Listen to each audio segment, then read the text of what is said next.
Okay, sige po. Una sa lahat, nagpapasalamat nga kami dito sa Kamuning Bakery at saka sa lahat ng kanilang mga tauhan. At ganoon din doon sa mga media na nandito ngayon. At doon sa mga mangingisdang nandito ngayon dahil nais nilang i-report yung kanilang kalagayan dahil doon sa naganap na oil spill itong nakaraang nagsimula noong 25 at hanggang sa kasalukuyan at tatagal pa. Gusto ko lang magkwento ng konti ano nga ba itong Manila Bay at gaano ba karami ang ano nga ba ang nakakasaklaw sa Manila Bay at gaano ba karami ang mga mangisda dyan na direktang umaasa sa ating pangisdaan. So ang Manila Bay ay nakapaligid dyan ay ang Region 3, NCR at ang Region 4A. Sa Region 3 po, andyan po ang Bataan, Pampanga, Bulacan at sa NCR naman na andyan ang 5 bayan o syudad na nakapalibot dyan sa NCR at ang kabilang side ng Manila Bay ay ang Cavite. Ang Cavite ay halos malaking bahagi sa kanila ay nasa tabing dagat at bahagi din ang isang bayan ng Batangas. Ito yung nasugbo. No? At kapag lumabas ka ng Bataan, ang karugtong agad nito yung Zambales. So ang dagat ang dagat na nasa Manila Bay ay labas-pasok mula sa West Philippine Sea. Itong kabuuan mo ng mangisda sa Manila Bay ayon sa aming pagtataya at mga datos ay halos umaabot ng 100,000 na direktang umaasa. Kasama na po dyan yung mga nagkakaroon ng mga palaisdaan sa nawalan na halos sa Bulacan, sa Pampanga at sa Bataan. Pero ang kalakan po dyan yung mga capture fisheries. Sila yung maliliit na mangisda na umaasa at nahuhuli ng isda sa ating karagatan mula sa kanilang mga bayan-bayan. No? So ito ako kasi ay nabanggit naman na ni Derek kanina na ako raw ay Bataan. Totoo po, ako ay taga Maribeles. Nagsimula pa ako mangisda 1970. At hanggang ngayon, nangingisda pero mangingisda na po hinuhuli namin. Hindi na ho isda.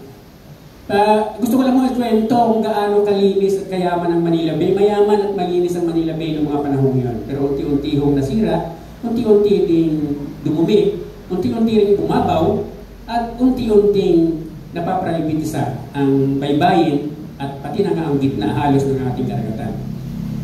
Itong naganap pong oil spill ngayon, ito na yata ang huli, pero dalawa sila, no? Dalawa silang na lumubog, isang 25 at kung hindi ako nagkakamali, isang 27 na dalawang barko na nagkakarga ng langis na nagbibiyahe at kinukuha lahat sa BRC. Dating Bataan Refinery Corporation yun, hindi ko alam kung ano, Petron yata ngayon. Petron na, pero dyan lagi nang gagaling yung langis na kinakarga at hinahakot para i-deliver sa iba't ibang panig ng bansa. So itong nangyari ito ay pinakahuli, pero marami na akong nakaraan eh. Marami na akong nakaraang oil spill na naganap sa Manila Bay. At lahat ito ay sinabihan na nakakapinsala sa ating karagatan at nakakasira sa ating kalikasan at nagkakait ng matindi sa kabuhayan ng mga mangingisda. Lalo na kapag nagdeklara ang pamahalaan sa ngalan ng kaligtasan ng mga kumakain ng isda, papahintuin kaming mga mangingisda. Ang ibig ba sabihin, pag huminto kami, patuloy kaming kakain? Hindi. Kasi nangingisda kami para pangunahin sa aming pangangailangan at madala sa palengke para pagkain ng taong bayan. Pero kung mangingisda kami, dadalhin namin sa palengke pero walang bibili. Ano yung pambibili namin ng bigas? Ano yung pambibili namin ng lahat ng pangailangan namin? Parang ang punto ng kagad natin, yung binanggit kong bilang na yun, 100,000 mga mangingisda, hindi pa kasama dito yung nagtutuyo, nagbabagoong, nagkakarga ng isda na nakaabang sa mga pantalan para maging dagdag na kabuhayan sa kanilang pang-araw-araw. Lahat yun titigil. Sa isang deklarasyon lamang ng pamahalaan na walang mangingisda at walang kakain ng isda mula sa Manila Bay, mahigit 100,000 agad ang magugutom. Klaro yun. Sana naintindihan ng pamahalaan yung kanyang mga deklarasyon na yun.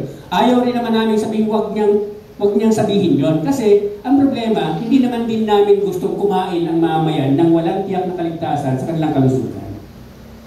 Pero immediate dapat ang pamahalaan kapag nagsalita ng ganito, ay may kaagad na kaagapay na alternatibo o kaya naman suplementaryong kabuhayan ng mga mangingisdang nabubuhay sa pangisdaan na pinahinto niya.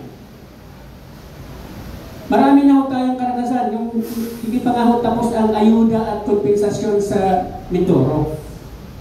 Diba? Parang bilis-bilisan naman natin at higit sa lahat magkaroon sana ng immediate program na magpapatigil, magpapahinto sa ating sa paglawak ng langis na nagsimula sa maliit na bahagi ng Limay, doon nakarating ng Bulacan, at nakarating na ngayon ng NCR, ang dito taga-NCR, sila mag-ikwento mo yan, nakarating na ng Cavite, at bukas Makalawa, malamang nasa Batangas at nasa Zambales. Ang tubig sa Manila Bay ay labas-pasok. Malakas ang alon, malakas ang agos, malakas ang hangin. Hindi yan ako-contain sa Manila Bay kung hindi ko-contain. Pag imukas yan hanggang doon sa lalawigan ng Zambales, dadaanan niya ang baybayin ng Bataan, bahaging kalahati ng Bataan, patungong Olongapo, Subic, hanggang doon na sa may Masinloc at Santa Cruz. At maaari pang tumawid sa Pangasinan. Kapag ito ay umabot ng 1 linggo, 2 linggo, 3 linggo, asahan natin na baka maging ang deklarasyon ay buong Luzon, huwag nang pakainin ng isda. Anong ibig sabihin nun sa atin? Anong ibig sabihin sa amin? Sa amin mga mangisda. Mamamatay ang mga mangisda sa galang. Ang tanging deklarasyon lang uli ng pamahalaan na magsasabi na pwede nang kainin ang isda, tsaka pala mo maniniwala ang taong bayan. Kasi hindi naman maniniwala sa amin. Hindi naman kami nasa gobyerno at hindi naman kami mga scientifico na magsasabing ligtas na ang pagkain ng isda. So, kami mga sinasabi namin ito sa aming para sa aming pakiramdam, sa aming karanasan, at sa aming nakikita na aktual na nangyayari sa karagatan ng Manila Bay ngayong araw na to, at mula pa noong 26 aktual na sumingaw ang usapin ng may lumubog na barko at patuloy na tumatagas hanggang sa ngayon. At sila mismo nagsabi na may siyam na leak sa ilalim ng barko, sa loob ng barko na lumalabas sa dagat patungo at humahalo sa dagat.